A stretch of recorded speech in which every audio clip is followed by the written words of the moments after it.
છેલ્લા 30 વર્ષથી આટલી બધી કરોડોની બજેટમાં ફાળવણી છતાં આ રાજ્યની સરકાર એક પણ IIT, IIM, ISRO, PRL, NID, IRMA, CEPT, MS university Baroda જેવું એક પણ કેમ્પસ બનાવી શકી નથી.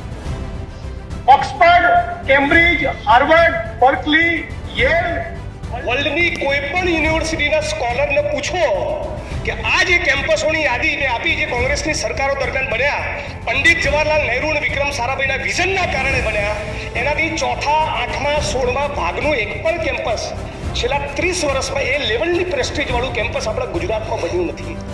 30 વર્ષથી એવો જ સવાલ, ખાલી પડેલા સરકારી પદોમાં ભરતી ના જ થાય, એમાં કોઈ રોકેટ સાયન્સ નથી. 15, 20, 25 લાખ એમ્પ્લોયમેન્ટ કોઈ રાજ્યની સરકાર કદાચ ઊભું ના કરી શકે, કદાચ સમજી શકાય, પણ ખાલી પડેલા સરકારી પદોમાં ભરતી કરવી એ બહુ સરળ વસ્તુ છે. ધારો કે 3 લાખ હાઇપોથેટિકલી 3 લાખ ખાલી પડેલા સરકારી પદો હોય તો 2025માં, 26માં, 27માં દર વર્ષે 1 લાખનું તમે આયોજન કરીને ભરતી કરો. ખાલી પડેલા સરકારી પદોમાં ભરતી નહીં કરવાનું કારણ શું છે? આ રાજ્યોના બેરોજગાર યુવાનોનો સવાલ થઈ રહ્યો છે.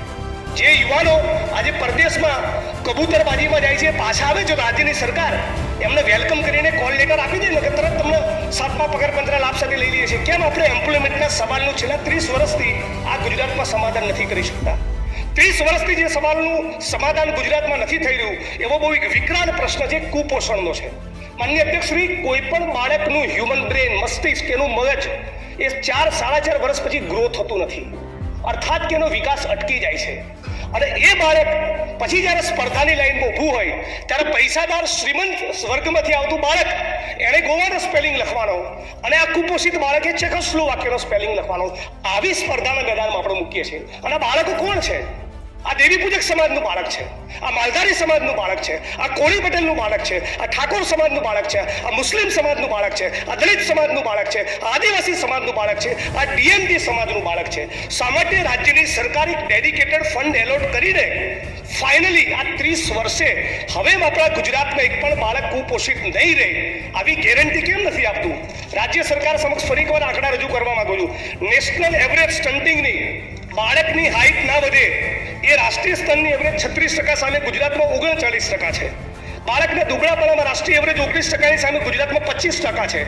અંડરવેટ 32% દેશમાં, ગુજરાતમાં 100માંથી 40.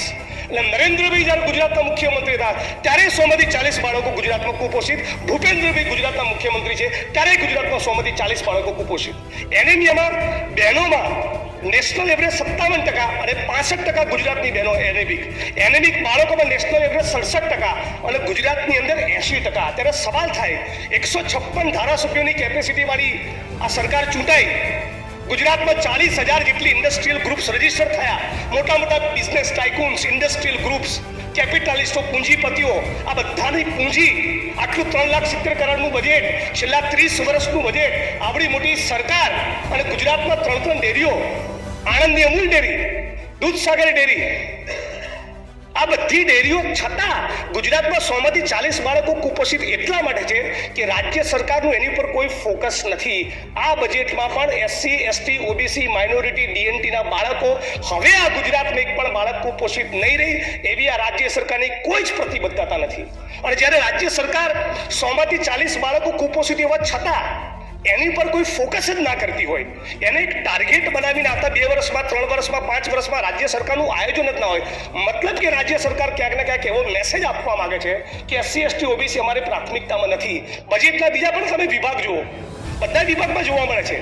એમ જેમ 30%થી જે પ્રશ્ન, જે 30 વર્ષથી આ કુપોષણના પ્રશ્નોનું સમાધાન નથી થતું, એમ આ વિધાનસભામાં હું છેલ્લા 7 વર્ષથી એક પણ સત્ર ચૂક્યા વગર સતત રાજ્ય સરકારને વિનંતી કરું છું કે એક પણ સફાઈ કામદારે ગટરમાં ઉતરીને મરવું ના પડે એવી બજેટમાં કેમ જોગવાઈ નથી કરતા? આ દેશની અંદર અનેક લોકોએ રોબોટ્સ અને મોડર્ન ઇક્વિપમેન્ટ્સ ઇન્વેન્ટ કરી ચૂક્યા છે, છતાં એક પણ સફાઈ કામદારે ગટરમાં ઉતરીને મરવું ના પડે એવું કેમ આપણે વ્યવસ્થા ના કરીએ? ગટરની અંદર જ્યારે કોઈ સફાઈ કામદાર ઉતરતો હોય, આટલું પાણી હોય, માનનીય અધ્યક્ષશ્રી, કાદવ હોય, કીચડ હોય, આખા શહેરનું, આખા ગામનું મેલું હોય, વંદા કોક્રોચીસ એની દિવાલની ફરતે પડતા હોય, ઝેરી ગેસ હોય, અને એમાં ગુંગળાઈને મરવા માટે રાજ્યના નાગરિકોને આપણે કેમ છોડી દઈએ છીએ? 35-40 લાખ રૂપિયામાં કેરળના એન્જિનિયર્સે રોબોટ ઇન્વેન્ટ કર્યો છે. કેમ રાજ્યની સરકાર રોબોટ વસાવે નહીં? એટલે નરેન્દ્રભાઈની સરકારથી લઈને ભૂપેન્દ્રભાઈની સરકાર વચ્ચેની યાત્રા દરમિયાન જે 30 વર્ષોથી આ પ્રશ્નોનું સમાધાન નથી થતું એ રાજ્યની સરકાર કરવા માંગતી હોય એવું આ બજેટમાંથી કશું જ જોવા નથી મળતું. એ જ પ્રમાણેની પરિસ્થિતિ આરોગ્યની દરેક પ્રશ્નોત્તરી કાળમાં દરેક વર્ષમાં એ કબૂલા થાય કે આટલા પીએસસી અને સીએસસીમાં ડોક્ટરોની કમી છે.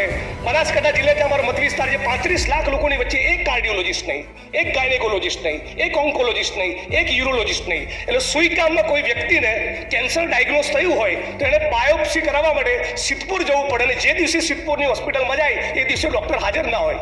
ત્યાંથી આગળ મહેસાણા જાઓ તો પેટ સ્કેન ના મળે, એમઆરઆઈનું મશીન ના મળે, સીટી સ્કેનનું મશીન ના મળે. એટલે નળાબેટના કોઈ કેન્સરના પીડિતે છે કે અમદાવાદ સિવિલ હોસ્પિટલ સુધી લાંબા થવાનું 150-200 કિલોમીટર, અને ત્યાં જાય ત્યારે ખબર પડે કે એનો લાઈનમાં લાંબો વારો 3.5 મહિના પછી આવવાનો છે.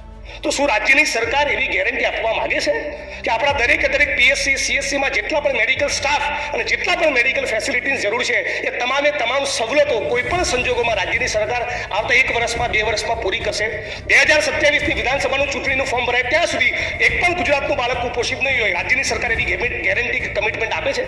એક પણ સફાઈ કામદારે ગટરમાં ઉતરીને મરવું નહીં પડે એવી કોઈ પ્રતિબદ્ધ રાજ્યની સરકાર છે? એક પણ પીએસસી સીએસસીની અંદર મેડિકલ ફેસિલિટીઝ ને medical staff Indian public health સ્ટાન્ડર્ડના નોર્મ્સ પ્રમાણેના બાકી નહીં રહે એવું રાજ્ય સરકાર સુનિશ્ચિત કરવા માંગે છે? રાજ્ય સરકાર સુનિશ્ચિત કરવા માંગે છે બજેટની અંદર કે એક પણ વિદ્યાર્થીએ હવે મેક્સિકોની બોર્ડર પર જવું નહીં પડે?